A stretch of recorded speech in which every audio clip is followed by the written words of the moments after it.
Let's see if you're even mine, my father said, sliding a DNA test kit across the Thanksgiving table, past the cranberry sauce, past the gravy boat, straight into my plate. 25 relatives laughed. My brother high-fived him. My mother stared at her wine glass like it held the answers to everything she'd been hiding for 30 years. I didn't cry. I didn't leave.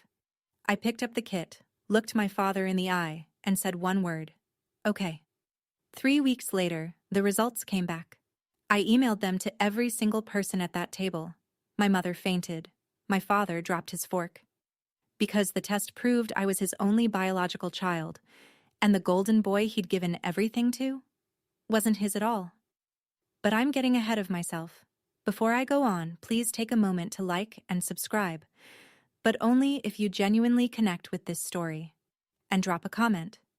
Where are you watching from right now, and what time is it where you are? My name is Caroline Mitchell. I'm 28 years old. I'm a pediatric ICU nurse in a small hospital outside Richmond, Virginia. And this is the story of how my father's cruelest joke became the truth that set me free. Now let me take you back to Thanksgiving, last November, the night everything changed. The Mitchell family. Thanksgiving was never a casual affair.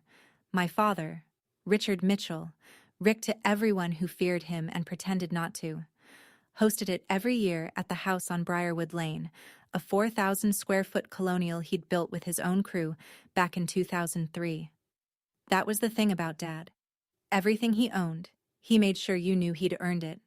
The dining table was a 10-foot slab of reclaimed Virginia oak, purchased from an antique dealer in Stowe, Vermont. 12 chairs, hand-turned spindles. My father sat at the head. My brother Garrett sat to his right, in the chair that had GM carved into the backrest. Dad did that when Garrett was 6, like some kind of coronation. I sat at the far end, near the kitchen door, the seat closest to the serving platters because, well, someone had to refill them. 25 people filled that room. Aunts, uncles, cousins, Garrett's wife, and their 4-year-old son Mason. My father wore his Breitling Navy timer, the one he bought himself when Mitchell and Sons construction cleared its first $1 million year. Garrett had new Cole Haan loafers. My mother, Jolene, wore her cream-colored Talbot's blazer and her Mikimoto pearl bracelet, the one Dad gave her for their 25th anniversary. An anniversary dinner I wasn't invited to.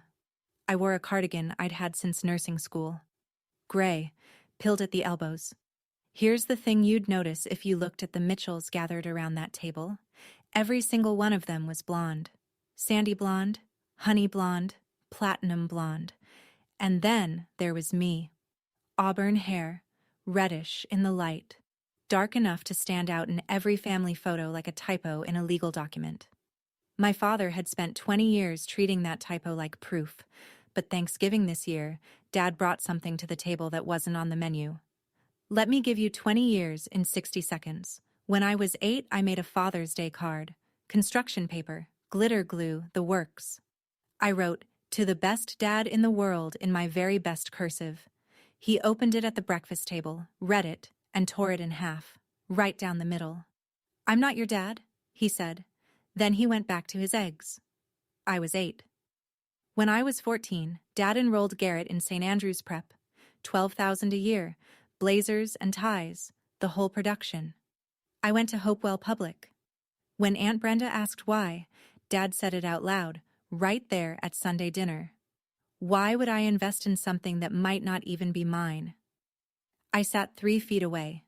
Nobody said a word. When I was 18, I graduated high school, valedictorian, top of my class, 4.3 GPA, a speech I practiced 40 times in front of my bathroom mirror. Dad didn't come. He was at home, setting up a barbecue for 50 people. A party for Garrett, who'd graduated with a 2.4 and a handshake from the football coach. When I was 22, halfway through my nursing program at VCU, Dad cut my tuition without warning. 1 semester left. He called and said, "I've been paying for someone else's kid long enough." I took out $47,000 in federal student loans. I finished. He never asked if I finished. My mother. I should tell you about her role in all this. Once, when I was 19, I found out she'd been sending me $200 a month. Quietly. Through Venmo. Under the memo, groceries. Then Dad found the transfers. He threatened divorce.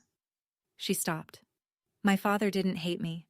Hate requires acknowledgement. He simply subtracted me. Now let me tell you about Garrett. Garrett Mitchell. 31, 6'2", sandy blonde, jaw like a catalog model. Dad's pride, Dad's proof. The Mitchell heir, capital H. At 16, Garrett got a brand new F-150. Pearl white, lifted suspension, Mitchell & Sons decal on the tailgate like a family crest. I got a bus pass. Dad paid every cent of Garrett's college tuition at Virginia Tech. 4 years. No loans, no questions. When Garrett graduated, middling grades, business degree he barely used, Dad gave him a corner office at Mitchell & Sons and the title of project manager. No interview, no resume, just bloodline. Or what Dad believed was bloodline. Last spring, Garrett bought a house. New construction in the Willowbrook subdivision. 3,200 square feet, open floor plan, quartz countertops. Dad put down the $80,000 deposit. Just wrote a check. I live in a studio apartment 4 blocks from the hospital. 450 square feet. The kitchen counter doubles as my desk. When I come home from a 12-hour ICU shift, I eat standing up because the table barely fits 1 chair. Garrett drives a black Chevy Tahoe. I drive a 2014 Honda Civic with a dent in the rear bumper from a parking lot in nursing school. It still runs. That's enough. Now here's the thing about Garrett. He's not evil. I want to be fair about that. He didn't grow up thinking he was doing anything wrong. When you're handed everything from birth, you don't question the system. You just assume you deserve it. His favorite line, delivered with that easy golden boy grin, "Don't worry, Cal. You'll always be an honorary Mitchell." Honorary, like a guest pass to my own family. But here's the part that'll make you laugh. Or maybe not. The irony. I'll get to it. You're not ready yet. My mother, Jolene Mitchell, 54. Blonde highlights every 6 weeks at a salon in Short Pump. Lexus RX in champagne gold. A supplementary credit card on Dad's Amex Platinum that she used like oxygen. Jolene was not a cruel woman. That's what made it worse. She never called me a mistake. She never tore up my cards or refused to attend my graduation. She just didn't stop any of it. Every time Dad said something cutting, Mom studied her wine glass, or her napkin, or the pattern on the wallpaper. She perfected the art of looking at nothing while everything happened right in front of her. When I was 16, I asked her directly. We were alone in the kitchen after Thanksgiving. Fitting, isn't it? And I looked her dead in the eye and said, "Mom, am I Dad's daughter?" She didn't blink. She set down the dish towel and she said, "Don't ask questions you don't want answers to." That sentence lived inside me for 12 years. I turned it over and over like a stone in my pocket, wearing it smooth, trying to figure out what it meant. Was she confirming Dad's suspicion? Was she warning me? Was she protecting herself?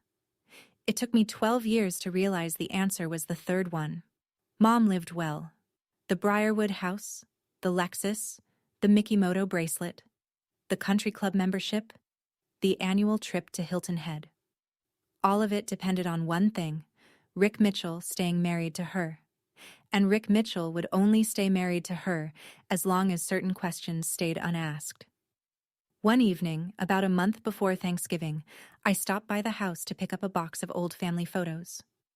Mom was on the couch, phone in hand, deleting a text thread.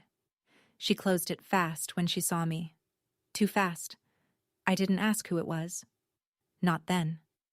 Thanksgiving dinner, 8:17 p.m. The turkey had been carved. The wine was flowing. A Caymus Cabernet Dad always overpaid for because he liked saying the name. Garrett was telling a story about a job site, something about a concrete pour and a foreman who couldn't handle pressure.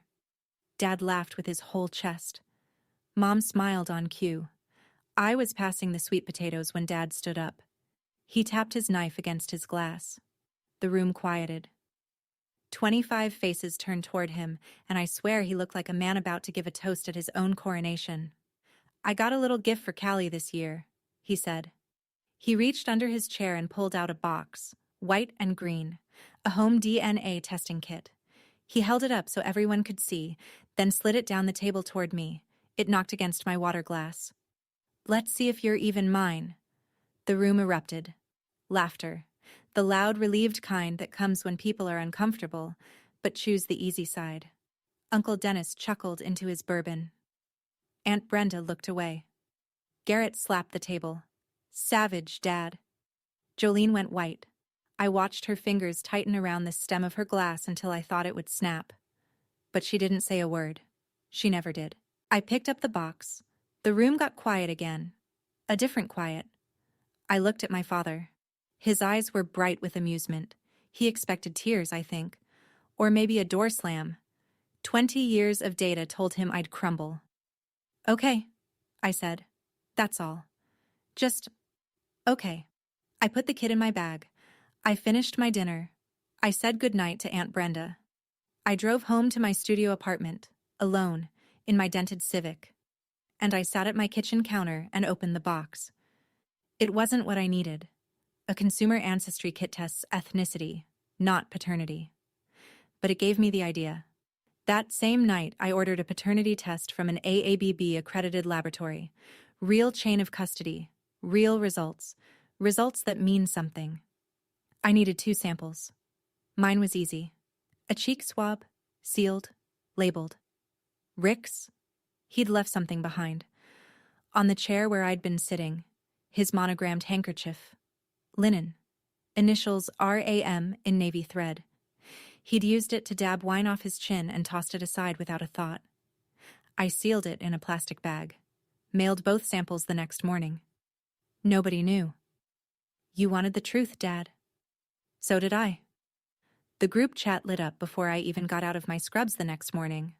The Mitchell family group, 42 members, created by Dad 5 years ago, primarily used for holiday logistics and Garrett's construction updates that nobody asked for. That morning, it had a new purpose. Dad had posted a photo. It was me, from the night before, holding the DNA kit at the table. I don't know who took it. Someone's phone, angled from across the room. My face was half turned, mouth slightly open. I looked stunned. Vulnerable. His caption, "Let's see if the mailman left more than just letters." Garrett replied first. 3 laughing emojis. Then, "DNA, don't lie, Dad." Uncle Pete. "Oh man, Rick." Cousin Tara. A single. Which I guess counts as dissent in the Mitchell family. Nobody said, "That was cruel." Nobody said, "Rick, she's your daughter." Nobody said anything at all that resembled defense. 42 people. 42 witnesses to a public joke about my parentage. And the only response was laughter or silence. I read it all at 2:47 a.m., sitting in the break room of the pediatric ICU, fluorescent light buzzing overhead. I'd just come off a code. A 3-year-old with RSV, touch and go for 40 minutes before we stabilized her. My hands still smelled like nitrile gloves.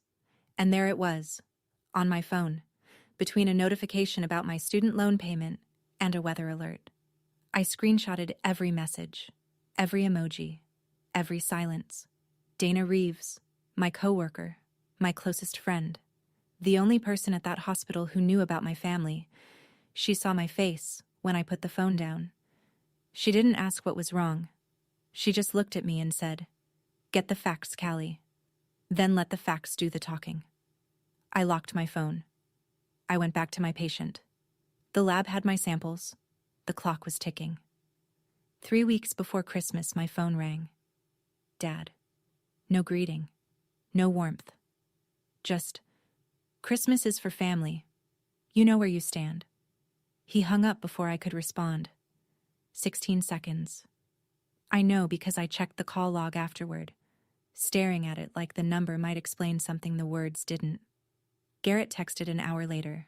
Classic Garrett. Performing kindness while enforcing the verdict. "No hard feelings, Cal. It's Dad's house. His rules. Maybe next year things will be different." Then came Mom. Her message wasn't comfort. It wasn't an apology. It was, "Please don't make this worse." 3 messages from 3 Mitchells. Not one of them said, "This is wrong." Not one said, "I'm sorry." The only thing they agreed on was that my absence would make everyone's holiday more comfortable. So I spent Christmas Eve alone. I bought a small Douglas fir from the lot on Patterson Avenue. 4 feet tall, $60 I probably shouldn't have spent. I propped it on my kitchen counter, next to my laptop and a stack of patient charts. I made mac and cheese from a box. I poured 1 glass of wine, a $7 Merlot, not Camus. And I sat in my one chair, and I ate. Outside, Richmond was cold and clear. Through the window, I could see the apartment building across the street, their windows glowing with colored lights and the shapes of people moving behind curtains. At 11:43 p.m., I opened my email. There it was. Subject line, "Your DNA test results are ready. Action required." From the lab, dated that afternoon. My thumb hovered over it. I could feel my pulse in my fingertips. I closed the email. Not yet. I finished my wine. I turned off the lights. I went to bed. The results would still be there in the morning, and so would I. January 6th. The email arrived at 9:14 a.m. from Richard A. Mitchell to Mitchell Family. Distribution list. CC, Caroline Mitchell. Subject, Estate Planning Update. Formal reading. January 18th. The body was short. Dad wrote the way he built houses. Blunt, load-bearing, no ornamentation. I've been working with my attorney Howard Pratt to finalize my estate plan. After careful consideration, I've decided that Mitchell assets, property, business shares, and financial holdings should pass exclusively to my biological children. A formal reading will take place January 18th at Howard Pratt's office, 10 a.m. Attendance is expected. Signature block, Richard A. Mitchell, Mitchell & Sons Construction, LLC, established 1998. Garrett replied, all within 4 minutes. Thanks, Dad, the right call. Nobody else replied, but I know they all read it. 42 people, 42 silences. He'd CC'd me, not BCC'd, CC'd. He wanted me to see it. He wanted me to know that this wasn't just a dinner table insult or a group chat joke anymore. It was being made legal, official, permanent. Biological children. 2 words that were supposed to be my eviction notice. I read the email 3 times. Then I read it a 4th time, slower, and something clicked. A door I hadn't known was there swung open in my mind. Biological children. If I was Rick's biological child, and a lab somewhere in Maryland was about to tell me whether I was, then that language didn't exclude me. It protected me. And if I was his biological child, and the will only covered biological children, then the real question wasn't about me at all. It was about Garrett. I closed my laptop. I went to work. I intubated a 6-year-old with pneumonia, and I didn't think about the email again until my shift ended 14 hours later. But it sat there, waiting, like everything else. January 9th. I went to Garrett's house to pick up a box of old family photos Mom said she'd left in his garage. Garrett wasn't home. His wife, Stacy, let me in. Polite but distant, the way you'd treat a distant relative at a funeral. She pointed me toward the garage and went back to the kitchen. Mason was in the living room, 4 years old. Blonde curls, Garrett's grin, a dinosaur in each hand. He looked up when I walked past and said, with the casual brutality only a child can deliver, "Daddy says you're not real family. You don't belong here." He said it the way he might say the sky is blue. No malice, just information he'd absorbed the way children absorb everything, from the adults who shape their world. I stopped walking. It wasn't the words. I'd heard worse from his grandfather. It was the realization that I was watching it start over. A new generation, learning the same lie, repeating it with the same easy confidence. Mason would grow up believing his aunt was an outsider, just like Garrett had, and his children after him. I knelt down. "Sweetie, family isn't about what people say. It's about what's true." Mason blinked at me, then went back to his dinosaurs. He'd already forgotten it. I hadn't. I took the box of photos, thanked Stacy, and sat in my Civic for 10 minutes with the engine off. The heater ticked as it cooled. My breath fogged the windshield. Then I opened my phone. I opened my email. I tapped on the subject line I'd been avoiding since Christmas. Probability of paternity, 99.9998%. Richard A. Mitchell is the biological father of Caroline R. Mitchell. I read it twice, 3 times. 4. And I thought about a question I want to ask you. Have you ever been in a moment where the truth could destroy everything, but you needed to know anyway? Where not knowing was worse than any fallout? Because that's where I was, sitting in a dented Civic in my brother's driveway, hands shaking, the heater dead, the screen glowing in my lap. I'd love to hear your story. Drop it in the comments. I closed the email, I put the car in reverse, and I drove to work. But something had changed. The stone I'd carried in my pocket for 12 years. Don't ask questions you don't want answers to. I finally understood what it meant. And it wasn't about me. It was never about me. I sat with the results for 3 days, not because I doubted them. The lab was AABB accredited, the gold standard for paternity testing in the United States, chain of custody documented, results notarized, 99.9998%. In science, that's as close to certainty as you get without witnessing the moment of conception. Number 1. I sat with them because of what they meant. I was Rick Mitchell's daughter, his biological daughter. The child he'd called a mistake for 20 years, the one he'd starved of tuition and presence and basic decency. I was his. I had always been his, which meant the affair my mother had, the one Dad had been punishing me for since I was 8, didn't produce me. It produced someone else. I thought about Mom's face at the Thanksgiving table when Dad slid that kit toward me, the way she went white, the way her fingers strangled the wine glass. She wasn't embarrassed for me. She was terrified for herself. Because she knew, she'd always known, that if anyone in that family actually took a DNA test, the lie wouldn't hold. Not her lie about me. Her lie about Garrett. Don't ask questions you don't want answers to.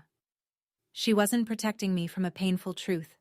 She was protecting Garrett from a devastating one, and she was protecting herself from the only consequence she truly feared. Rick finding out that his golden boy, his heir, his proudly carved chair firstborn son, carried another man's DNA. I thought about calling her. I picked up the phone twice. Both times I put it down. What would I say? Mom, I know? She'd deny it. She'd cry. She'd beg me not to tell. And I would be right back where I'd always been, holding someone else's secret, swallowing someone else's shame, keeping the peace at my own expense. Not this time. I called a lawyer instead. Margaret Foley's office was on Main Street in Mechanicsville, a narrow brick building between a barbershop and a CPA firm. 2nd floor, no elevator. Her desk was buried under case files and a half-eaten granola bar, and the bookshelves behind her sagged with Virginia estate law volumes thick enough to stop a bullet. I found her the way most people find lawyers these days. Google. Estate attorney, Richmond, Virginia. She was the 3rd result. The reviews said she was thorough, fair, and wouldn't waste your time. What I didn't know, walking in, was that Margaret Foley had gone to James Madison University with my mother, class of 1991. They'd lost touch decades ago. Margaret mentioned it offhand when I gave my last name. Mitchell? Any relation to Jolene Hargrove? And then moved on without pressing. Professional. I liked that. I showed her the DNA results. I showed her the email Dad sent about the will. Assets to biological children only. I showed her the screenshots from the family group chat.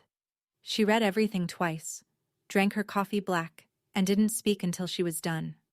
The language is clear, she said.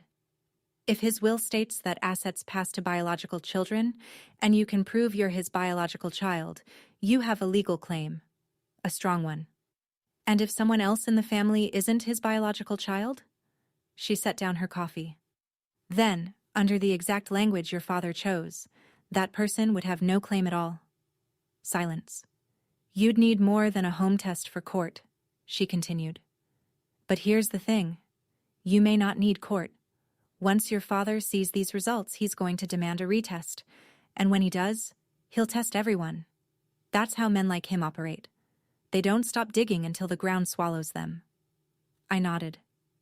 You realize this will blow up your entire family, she said. I looked at her across that cluttered desk, the winter light coming through the blinds in pale stripes, and I said, it was never whole to begin with. January 14th, 4 days before the reading. Dad called. Not to reconcile, not to reconsider. To remind me of my place. The reading's on Saturday. I invited you because I want you to hear it from Howard, in person, that you're not getting a dime. Don't come in there crying. Don't come in there begging. And don't embarrass this family any more than you already have. I held the phone away from my ear and watched the seconds tick on the screen. He talked for 2 minutes and 11 seconds. I said 4 words. I'll be there, Dad. He hung up first. He always did. Garrett's text came 20 minutes later. Cal, just accept it. Dad's not going to change. Take the L gracefully. Take the L. Like my entire existence was a scoreboard. Then Mom. Her call came at 9 p.m., her voice low and shaky the way it gets after her second glass of Pinot Grigio. Caroline, please, just don't come. It'll be easier for everyone. Easier for everyone. The Mitchell family motto. I didn't respond to any of them. I put my phone on the charger, poured a glass of water, and stood at my apartment window looking out at the dark parking lot below. My Civic under the streetlight, the frost on the windshield. I was on break between shifts.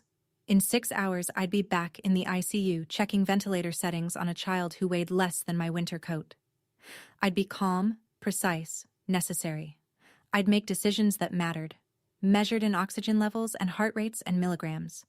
And then in 4 days, I'd walk into a room full of people who'd spent my whole life telling me I didn't matter, and I'd let a piece of paper say what I never could. Dana was right. Let the facts do the talking. January 15th. 3 days out. I met Margaret at her office after my shift. She had the notarized copies ready. 3 sets of the DNA results, each in a sealed envelope, each bearing the lab's certification stamp and her notary seal. Clean. Official. The kind of paperwork that doesn't need a raised voice to make its point. I also pulled the draft will your father emailed, she said, adjusting her reading glasses. He CC'd you on it, which means it's not privileged. And there's something you should know. She turned her laptop toward me. This will hasn't been executed. No signatures, no witnesses. Under Virginia law, it's a statement of intent. Nothing more. Which means his previous will, the one filed 3 years ago, is still the operative document. What does the old will say? Standard language. Assets divided equally among my children. No biological qualifier, no DNA requirement. I leaned back.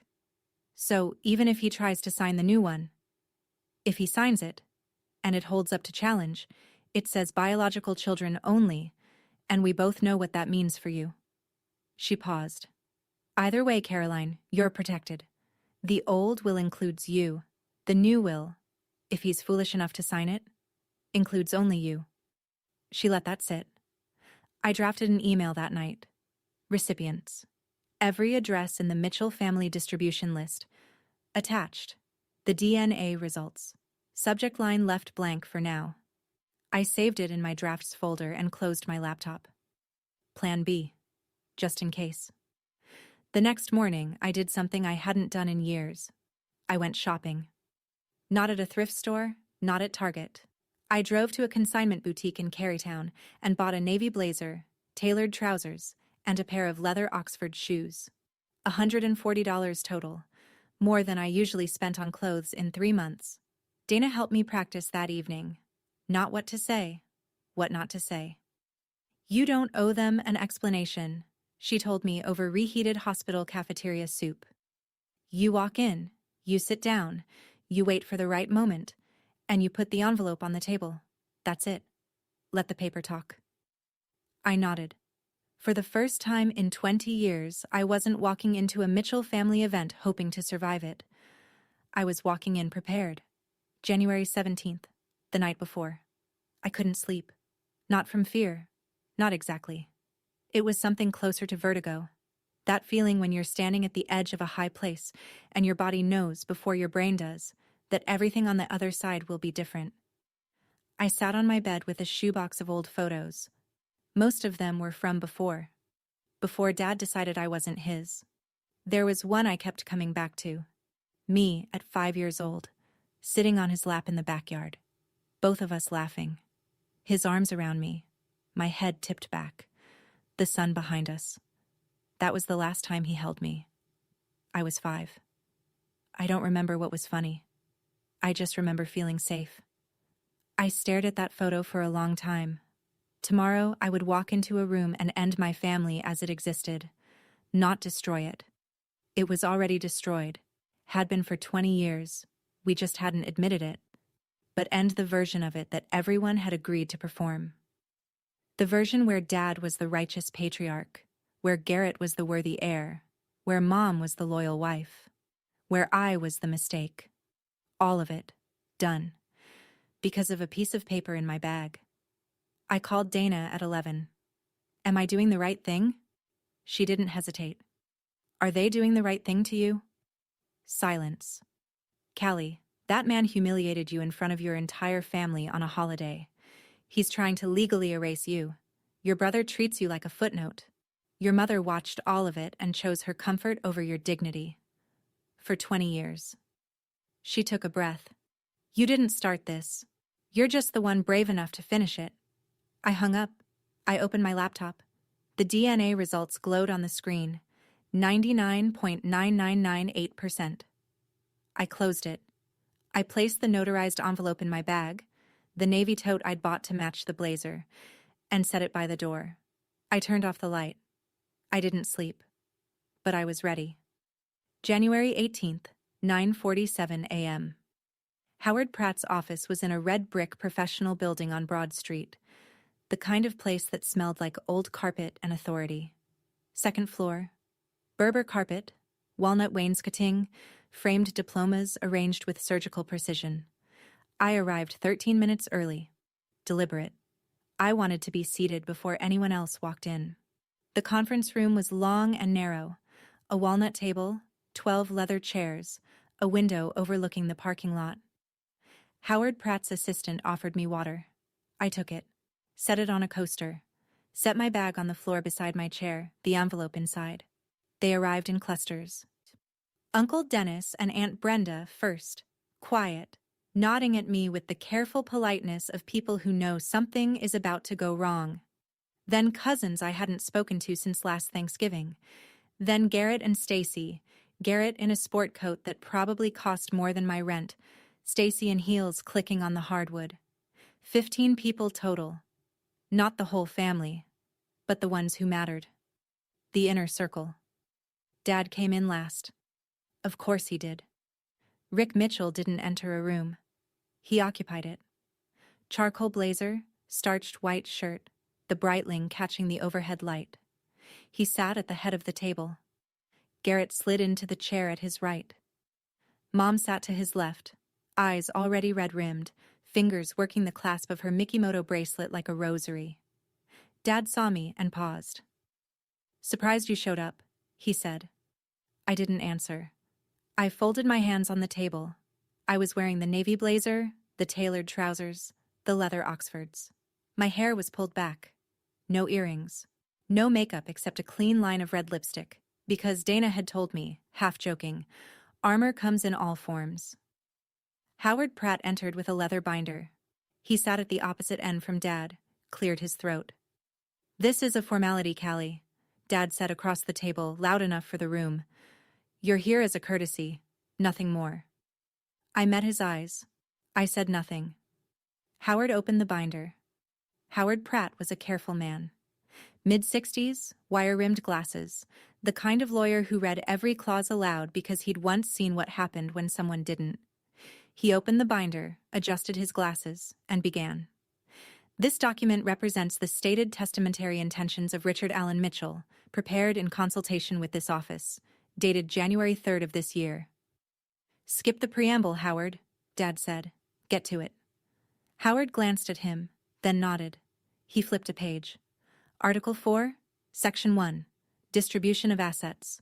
All real property, business interests, and financial assets held by Richard Allen Mitchell shall pass exclusively to his biological children, as verified by legally recognized documentation upon the date of his passing. Dad leaned back in his chair and looked at me. Not with anger, with satisfaction, the look of a man who's just nailed the final board on a fence. See? He said. Black and white. Garrett nodded. It's just business, Cal. A few relatives shifted in their seats. Aunt Brenda pressed her lips together. Uncle Dennis studied the grain of the table. Nobody spoke. Howard continued, detailing the breakdown: the Briarwood house, the Mitchell and Sons shares, the investment accounts, the life insurance. $3.2 million in total estimated value. All of it directed to biological children. The phrase repeated like a hammer stroke. Biological children, biological children, biological children. And every time he said it, Dad's chin lifted a fraction higher. When Howard finished, he removed his glasses and folded his hands. This document remains in draft form and requires execution, signatures, and witnesses to become legally binding. However, Mr. Mitchell wished to share his intentions with the family prior to finalization. He looked around the room. Are there any questions or objections? Silence. Dad smiled. The room exhaled. My hand moved to my bag. I have an objection. My voice came out steadier than I expected. Low, clear. The kind of voice I use at 3 a.m., when a ventilator alarm goes off, and a room full of panicking parents needs someone to be calm. Every head turned. Dad's smile didn't drop. It froze. Excuse me? Not emotional, I said. Procedural. I stood, walked to the conference room door, opened it. Margaret Foley stepped in. Gray pantsuit, reading glasses on a chain, a leather portfolio under her arm. She'd been waiting in the hallway for 11 minutes. We'd timed it. Who the hell is this? Dad said. My name is Margaret Foley. I'm an estate attorney licensed in the Commonwealth of Virginia, and I represent Caroline Mitchell. The room went very still. You hired a lawyer? Dad's voice pitched upward. Not angry yet, but close. The way a thunderstorm sounds before the first crack. For what? There's nothing to contest. You're not... Mr. Mitchell. Margaret's voice cut clean. Your draft will states that assets pass to biological children only. We'd like to submit documentation relevant to that clause. She nodded at me. I reached into my bag. My fingers found the envelope.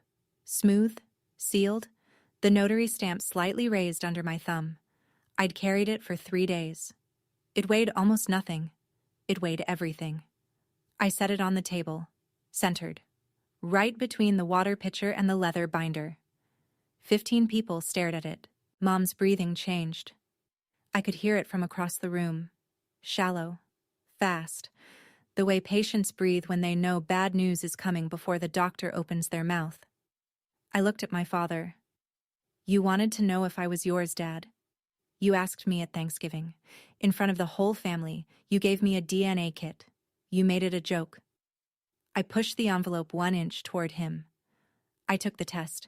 Here are the results. Margaret opened the envelope with the practiced calm of someone who'd done this 100 times. She removed 3 stapled pages, scanned the room, and read aloud. Paternity test conducted by Genelink Diagnostics, an AABB-accredited laboratory in Bethesda, Maryland.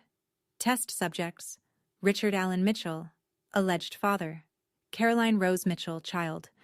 Samples received December 2nd. Analysis completed December 19th. She paused. The room was so quiet I could hear the furnace cycling through the vents. Conclusion: based on analysis of genetic markers, the probability of paternity is 99.9998%. Richard Allen Mitchell is the biological father of Caroline Rose Mitchell. She set the paper down. Dad stared at it like it was written in a language he'd forgotten. His mouth opened, closed, opened again. That's not possible. The lab is federally accredited, Margaret said, evenly. Results are notarized. Chain of custody is documented. I have 2 additional certified copies if you'd like your own attorney to review them. Garrett shot forward in his chair. She faked it. She had to have faked it. There's no way. Mr. Mitchell. Margaret didn't raise her voice. She didn't need to. ABB accreditation is the standard used by U.S. courts for paternity determination. These results are as reliable as a test ordered by a judge. Garrett's mouth worked, but nothing came out. Mom hadn't moved. Her hands were flat on the table. Her eyes were fixed on the paper. Her face, I'll never forget this. Her face held the expression of a person watching a building collapse in slow motion, knowing they were inside it. Dad turned to Howard Pratt. Howard, can she do this? Howard removed his glasses. Rick, the results appear legitimate. I'd recommend. I didn't ask for a recommendation. Mr. Mitchell. Margaret folded her hands. Before you request a retest, which you're entitled to, you may want to consider testing all of your children. Given what we now know, it seems prudent. The word landed like a grenade with a delayed fuse. All. Dad looked at Garrett, then at Mom, then back at me. And for the first time in 20 years, I watched my father's certainty crack. I didn't say it. I want to be clear about that. I didn't say, Garrett isn't your son. I didn't say, Mom had an affair. I didn't accuse anyone of anything. I didn't need to. The math was already doing the work. You could see it moving through the room like a current, face by face, chair by chair. If Callie is Rick's daughter and Rick has believed for 20 years that his wife cheated, then who was the product of the affair? I kept my voice level. I'm your biological child, Dad. The test confirms it. Now, if you'd like to proceed with a will that leaves everything to your biological children, I fully support that. The sentence sat there like a lit match on dry grass. Garrett stood up. What the hell is she implying? I looked at him. I'm not implying anything, Garrett. I'm presenting facts. Dad taught me that's what Mitchells do. His face went red. Not embarrassed red, but furious red. The kind that starts at the collar and climbs. He turned to Mom. Tell her she's wrong. Mom, tell her. Jolene didn't look at him. She was staring at the table, both hands pressed flat like she was trying to hold it together physically, molecularly. Rick. Her voice came out broken. We need to talk privately. Sit down, Jolene. Dad's voice was a blade. He hadn't moved from his chair. But something behind his eyes had shifted. A tectonic slide. Slow and irreversible. He was looking at Garrett the way he'd spent 20 years looking at me. Aunt Brenda leaned forward. Rick, what is going on? Uncle Dennis put a hand on the table. Everyone just, let's take a breath. But nobody took a breath. The room was holding one. Jolene started crying. Not the quiet kind. The kind that sounds like something inside has finally given way. A levee. A wall. A lie held together with 30 years of silence and a Mikimoto bracelet. She was crying because she was scared. And everyone in that room could feel it. Dad turned to her. Slow. The way a man turns when he already knows the answer but needs to hear it out loud. The way you need to hear the doctor say the word even though the scan is right there on the screen. Is there something you need to tell me, Jolene? She shook her head. Then she stopped shaking it. Then she covered her face with both hands, and the Mikimoto bracelet slid down her wrist and clattered against the walnut table. Rick, it was before Callie was born. It was... Who? Greg Nolan. The name landed like a stone in still water. I watched it ripple outward. Aunt Brenda's hand flew to her mouth. Uncle Dennis closed his eyes. 2 cousins exchanged a glance so fast you'd miss it if you blinked. Greg Nolan. The name meant something to the older Mitchells.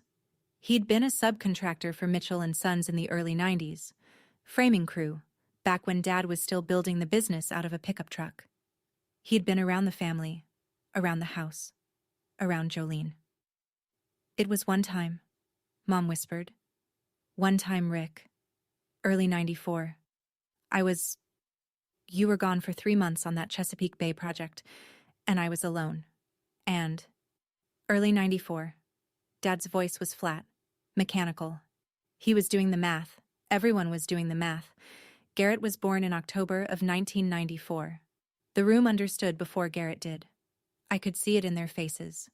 The slow, awful dawning, the way people look when they realize a story they've believed their whole lives was built on sand. Garrett stared at Mom. What are you saying? Mom? What are you saying? She couldn't look at him. She couldn't look at any of us. Her head dropped, and her shoulders folded inward, and she whispered, I'm sorry. I'm so sorry. Dad's fist hit the table. Not hard enough to break anything. Hard enough to rattle every glass. Greg Nolan? His voice cracked on the name. The guy who poured my foundations? Nobody answered. Nobody could. Garrett was standing now, both hands on the table, leaning forward like a man bracing against a wave he couldn't see. No.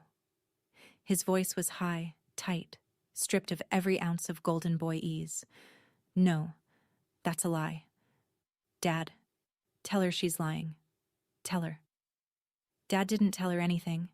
He was looking at Garrett. Really looking. Maybe for the first time in 31 years. And I watched something shift behind his eyes. The same narrowing, the same cold appraisal, the same suspicion he'd aimed at me across dining tables and holiday dinners and group chat captions for 2 decades. He was measuring Garrett the way he'd always measured me. I'm your son, Garrett said. I look just like you. Everyone says, Dad? Everyone says I look just like you. Dad's voice came out quiet, almost a whisper. You look like Greg. Garrett flinched like he'd been struck. And the room did something I'll never forget. Every set of eyes moved to the framed family portrait hanging on Howard Pratt's wall. Not our portrait, Howard's. But it didn't matter because the Mitchells were all picturing the same image. The Christmas card photo from 2019, the one Mom sent to 150 people. Rick, Jolene, Garrett, all blonde. And me, the auburn-haired girl standing slightly apart, like she'd been photoshopped in from a different family. Except now the picture read differently. Aunt Brenda was the one who said it. Softly, almost to herself. Oh my God, the hair. Callie has Rick's mother's hair. She was right. Grandma Elaine Mitchell, Dad's mother, who passed when I was 3, had auburn hair. Dark red, almost mahogany. I'd seen it in photographs but never made the connection because nobody had ever let me make it. Nobody had ever said, You look like your grandmother, Callie. That line was reserved for Garrett. You look just like your dad. Except he didn't. He never had. The room was unraveling. Garrett shoved his chair back and paced to the window, hands clasped behind his neck, breathing hard. Stacy reached for him. He pulled away. Mom was slumped in her chair, barely conscious. Aunt Brenda had one arm around her, fanning her face with a legal pad. Howard Pratt sat perfectly still, pen frozen above his binder, the face of a man watching his billable hour turn into a bonfire. Dad hadn't moved. He sat at the head of the table with his hands flat on the walnut surface, staring at the DNA report like it was a mirror showing a face he didn't recognize. I stood up. Not fast, not dramatic. The way I stand up in the ICU when I have information a family needs to hear. Steady, present. Dad. He didn't look up. For 20 years, you called me a mistake. You tore up the Father's Day card I made when I was 8. You didn't come to my graduation. You cut my tuition and let me take on $47,000 in loans. You posted about me in the family group chat like I was a punchline. You handed me a DNA kit at Thanksgiving in front of 25 people and dared me to prove I belonged. I paused. And now that kit, your joke, proves that I was your only biological child this entire time. The daughter you threw away was the one who was real, and the son you gave everything to. I stopped. Because I'm not cruel. Because Garrett was at the window and his shoulders were shaking, and whatever he was, whatever he'd done, he didn't choose this any more than I did. I didn't come here to take anyone's money, I said. I didn't come here for revenge. I came here because you summoned me. You wanted the truth read out loud in front of the family. So here it is. I looked at him, at the Breitling on his wrist, at the hands that built a company and tore up a child's card with equal ease. I don't need your money. I don't need your name. I just needed you to know that your cruelest joke told the truth you were too afraid to find. I sat down. The room was silent except for my mother's quiet sobbing and the sound of the furnace cycling through the vents. Nobody looked at my father. Everybody looked at me. Aunt Brenda moved first. She stood up, slowly, like a woman who'd just made a decision she should have made a long time ago, crossed the room and put her arms around me. Not a polite hug. A real one. The kind that says I see you and I'm sorry without using either phrase. I should have said something years ago, she whispered against my shoulder. I watched him do this to you, and I said nothing. I'm sorry, Callie. Uncle Dennis cleared his throat. He was looking at Dad, and his expression wasn't sympathy. It was something harder than that. Rick, what have you done? Dad didn't answer. Cousin Tara, the one who'd sent the single grimacing emoji in the group chat, stood up and walked to my side of the table. She didn't say anything. She just stood there, next to Brenda, next to me. A quiet vote. Others followed. Not all of them. Some stared at the table. Some studied their phones. But enough of them, 5, then 6, then 8, shifted their weight, their chairs, their attention toward the end of the room where I sat. The end near the door, the end near the kitchen. The seat I'd been assigned my whole life. Howard Pratt closed his binder. He removed his glasses and spoke with the measured gravity of a man choosing his words for a legal record. Mr. Mitchell, I strongly advise you to postpone any further action on this estate plan until the relevant facts can be independently verified. The document as drafted is no longer straightforward. That was Howard's way of saying, you wrote a will to punish your daughter and it just became the instrument of your own undoing. Garrett was already gone. He'd slipped out during Brenda's hug, Stacy's heels clicking behind him down the hallway. I heard the front door of the building open and shut. Mom was being helped to her feet by Brenda and a cousin whose name I should remember but don't. Her mascara had run in 2 dark lines down her cheeks. She looked at me once, just once, as they guided her past my chair. She didn't say anything, but her eyes said everything. I'm sorry. And you were never supposed to find out. Dad sat alone at the head of the table. The Breitling caught the light. The binder sat closed. The DNA report lay in the center of the table, untouched, like a verdict nobody wanted to be the first to pick up. He still hadn't said a word. Margaret laid it out in the hallway afterward, while the family filtered past us toward the parking lot. She kept her voice low, but she didn't sugarcoat it. Here's where things stand. Your father's new will, the one Howard just read, was never signed. It's a draft. Legally, it's toilet paper. She held up a finger. His previous will, filed in 2021, divides his estate equally among my children. No biological qualifier. That will is still operative. So I'm covered either way, I said. Yes. Under the old will, you inherit as his child. If he's stubborn enough to sign the new one, biological children only, you inherit as his only biological child. He built a cage and locked himself inside it. She glanced toward the parking lot where Garrett's Tahoe was pulling out fast, tires barking on cold asphalt. What about Garrett? That depends on your father. Under the new draft, Garrett has no claim. He's not a biological child. Under the old will, he's listed as a child, which is legally sufficient unless someone challenges it. I won't challenge it. She nodded. There's another option. Your father could formally adopt Garrett. Adult adoption is legal in Virginia. Straightforward petition. No age limit. It would restore Garrett's legal standing as Rick's child for inheritance purposes. But it would be public. It would be on record, yes, and Garrett would need to consent. I leaned against the brick wall and watched my breath cloud in the January air. Across the lot, Aunt Brenda was helping Mom into her Lexus. Uncle Dennis stood by his truck, hands in his pockets, staring at the ground. 15 people had walked into that room believing one story. They'd walked out carrying a different one. And the man who'd authored both versions was still sitting inside, alone, at the head of an empty table. Margaret. Thank you. She shook my hand, firm, professional. You didn't need me, Callie. You just needed the truth to have a witness.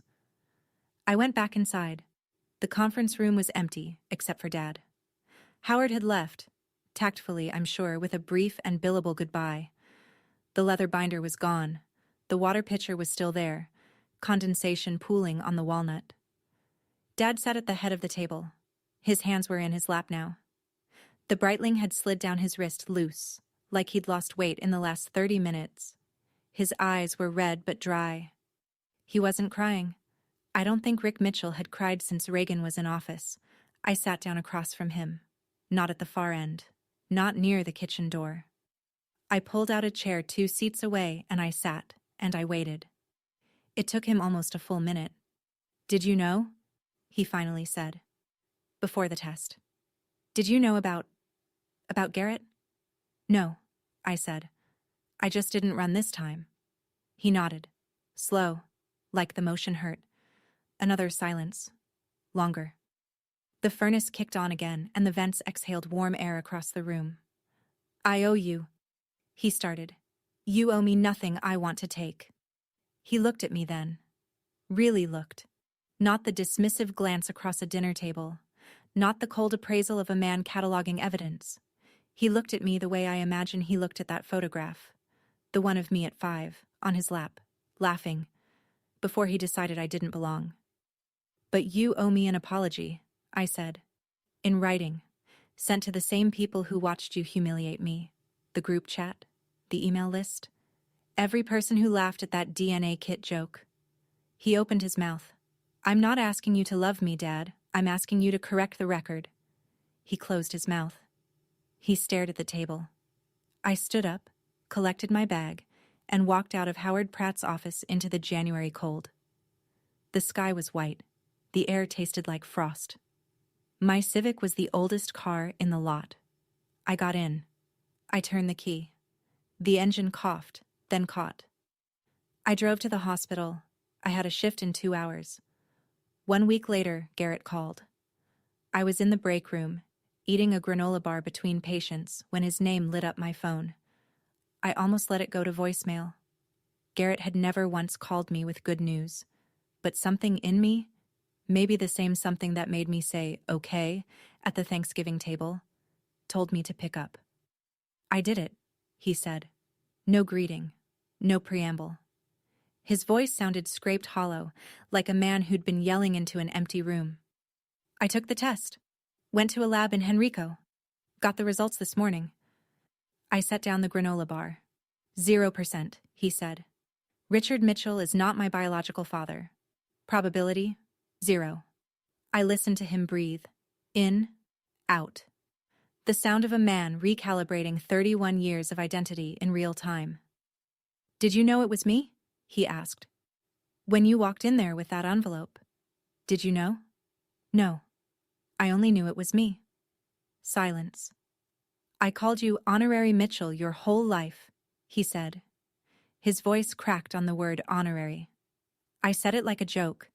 Every Thanksgiving, every Christmas you were allowed to attend, and I'm the one who... He didn't finish. You're still my brother, Garrett. That hasn't changed. How can you say that? After everything Because it's true. We didn't choose this. Either of us. I heard something on the other end that I'd never heard from Garrett Mitchell in 31 years. He was crying. Not the frustrated, angry kind. The kind that comes when the scaffolding falls and you realize the building you were standing on was never there. And you know what? I want to ask you something. If you were in Garrett's place, if you discovered that every privilege, every advantage, every golden boy moment of your entire life was built on a lie someone else told before you were born, what would you do? I genuinely don't know the answer. I don't hate Garrett. He was a victim too, in his own way. He just never knew it until now. Tell me what you think. Drop it in the comments. I didn't cry. I'd done my crying years ago. Come have dinner sometime, I said. I have one chair, but I'll borrow another. He laughed. Just barely. It was a start. 2 weeks after the reading, Mom showed up at my apartment. I saw her through the peephole, standing in the hallway in her wool coat, no makeup, hair unwashed, looking smaller than I'd ever seen her. She stood there for 5 full minutes before she knocked. I know because I watched. I opened the door. She looked at my studio. The 450 square feet, the counter desk, the one chair, the tiny Douglas fir still up because I hadn't had the heart to take it down, and something in her face collapsed. Not because the apartment was small, because it was mine, because I'd built this life with nothing she or Dad had given me, and it was still standing. Can I come in? I stepped aside. She sat on the edge of my bed, the only other place to sit, and pressed her palms together between her knees. She didn't look at me. She looked at the floor. I knew Garrett wasn't Rick's from the day he was born, she said. The timing. I knew, and I was terrified. So I said nothing. And when your father started to suspect, when he looked at you, with your red hair, and decided you were the proof of what I'd done, I let him. I let him blame you. Because as long as he was suspicious of you, he wasn't suspicious of Garrett. And as long as he wasn't suspicious of Garrett, he wouldn't divorce me. She swallowed. I used you as a shield, Caroline. For 20 years, I let my daughter take the punishment for my lie. The words hung in the air of my tiny apartment. Yes, I said. You did. She flinched. I can't forgive you today. Maybe not ever. But I don't want to carry your secret anymore, Mom. And I won't carry your guilt either. That's yours. She nodded. She stood up. She walked to the door. I noticed her wrists. Bare. No Mikimoto bracelet. She left without asking for a hug. I closed the door behind her, leaned against it, and stood there until my breathing was even again. Then I made myself dinner. Alone. In my apartment. On my own terms. February 14th. Valentine's Day, of all things. The universe has a strange sense of timing. I was eating lunch in the hospital cafeteria. Chicken sandwich, orange juice, fluorescent lights, the usual. When my phone buzzed. Email notification from Richard A. Mitchell. Subject: to my family. Recipients: the Mitchell family distribution list, all 42 members. The same list he'd used to share the DNA kit photo. The same list he'd used to announce the will. I opened it.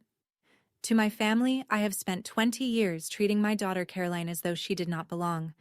I called her a mistake. I denied her opportunities I freely gave to others. I humiliated her publicly on multiple occasions, most recently at Thanksgiving, in front of people she had every right to feel safe around. I was wrong. Caroline is my biological daughter. She has always been my biological daughter. The doubt I held was unfounded, and the damage I caused because of it is something I will have to live with for the rest of my life. She did not ask for money. She did not ask for the business. She asked for one thing, a public correction. This is that correction. Caroline, you were never a mistake. I was. Richard A. Mitchell. I read it twice. The cafeteria noise, trays clattering, someone's phone ringing, 2 nurses arguing about a shift swap, continued around me like nothing had happened. Dana slid into the seat across from me. She'd seen my face. What is it? I turned the phone toward her. She read it. She looked at me. You okay? I thought about it. Really thought about it. Not the reflexive, I'm fine you give when someone asks during a hard week, but an honest inventory. 20 years of subtraction, 1 Thanksgiving, 1 envelope, 1 piece of paper that said what my father couldn't. I'm free, I said. Dana nodded. She didn't push. She just sat there with me, eating her own terrible cafeteria sandwich under the same fluorescent lights, in the same break that would end in 12 minutes.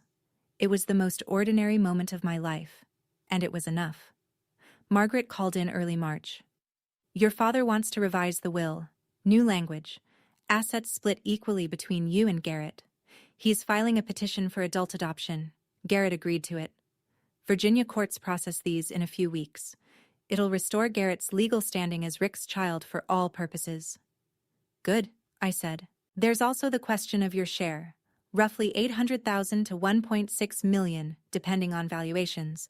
Your father wants you to have it. I was standing at my kitchen counter, the same counter where I'd eaten Christmas dinner alone, where I'd opened the DNA kit, where I'd drafted an email that changed my family, the counter that doubled as my desk, my dining table, my life. I want it converted into an endowed scholarship fund, I said, for nursing students from low-income families. Accredited BSN programs, renewable for 4 years, no strings. Name it the Mitchell Nursing Scholarship. Silence on the line. You're sure? Margaret said. I didn't fight for the inheritance. I fought for the truth. The truth was always enough. She paused. I'll draft the paperwork. I signed the documents on a Tuesday evening at my kitchen counter. The same pen I use for patient charts. The same table. The same 450 square feet. Somewhere out there, a 20-year-old nursing student who grew up being told she wasn't enough, who worked doubles and borrowed money and kept showing up anyway, would get a letter one day telling her that someone believed in her future, that someone had once been in her exact position and made it through. She wouldn't know my name. That was fine. I didn't need anyone to know my name. I just needed someone to get the chance I almost didn't. April. The first warm Saturday in months. The kind of Virginia evening where the dogwoods are blooming and the air smells like cut grass and the light stays golden until almost 8. I hosted dinner. My studio apartment. My rules. 6 people around a second-hand pine table from IKEA, the one I'd bought to replace the counter eating. No chairs had initials carved into them, no assigned seats, no hierarchy. Dana sat to my left, already arguing with my neighbor, Mrs. Patterson, 72, widowed, the woman who'd left soup outside my door every Tuesday since I moved in, about whether cornbread should have sugar in it. 2 nurses from the ICU, Marcus and Lee, were debating something about ventilator protocols with the same passion other people reserve for football. Margaret Foley had sent a bottle of wine with a note, for the table, MF. And at the end, in a borrowed folding chair, was Garrett. He'd called the week before. Not his usual breezy tone, quiet, careful, the voice of a man still learning who he was. Can I come? I don't really know where else to go. Bring dessert, I said, and don't bring that Tahoe. Parking's tight. He showed up with a store-bought pie and a Honda Civic he'd bought 2 weeks ago. I didn't ask what happened to the Tahoe. I didn't need to. I sat at the head of the table. Not because I was important, because it was closest to the stove, and the pasta needed stirring. Dad wasn't there. We weren't there yet. Maybe we'd never be. But on my refrigerator, held up with a magnet from the hospital gift shop, was a piece of construction paper. Faded, torn down the middle, taped back together with care. To the best dad in the world. I'd kept it. All these years, I'd kept it. Not for him. For the 8-year-old girl who made it.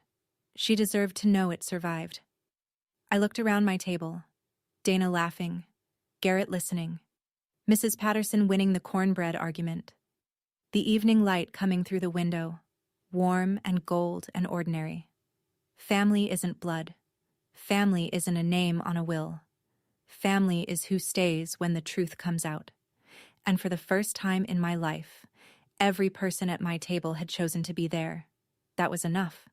That was everything. Thank you for staying until the end.